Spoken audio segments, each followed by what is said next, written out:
এবার টিকটকে নজর শেখ হাসিনার। সম্প্রতি একটি নতুন গানের মাধ্যমে সোশ্যাল মিডিয়াতে ব্যাপক তোলপাড় সমালোচনার জন্ম দিয়েছে গানটি। সোশ্যাল মিডিয়া প্ল্যাটফর্ম টিকটকে ছড়িয়ে দিয়েছে সাবেক ক্ষমতাচ্যুত শেখ হাসিনার দোসররা।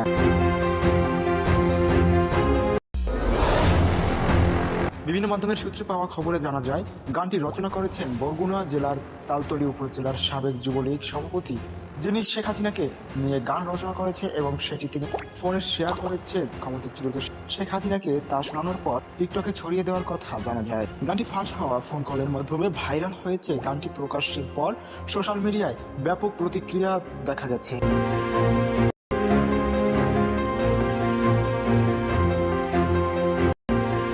সোশ্যাল মিডিয়া ব্যবহারকারীরা বলেছেন, কিভাবে সাবেক এই স্বৈরাচার এখনো বাংলাদেশ অশান্তি সৃষ্টির চেষ্টা করেছে। অবিলম্বে এই স্বৈরাচারের সাথে জড়িত সবাইকে আইনের আওতায় এনে দৃষ্টান্তমূলক শাস্তির দাবি জানিয়েছেন তারা।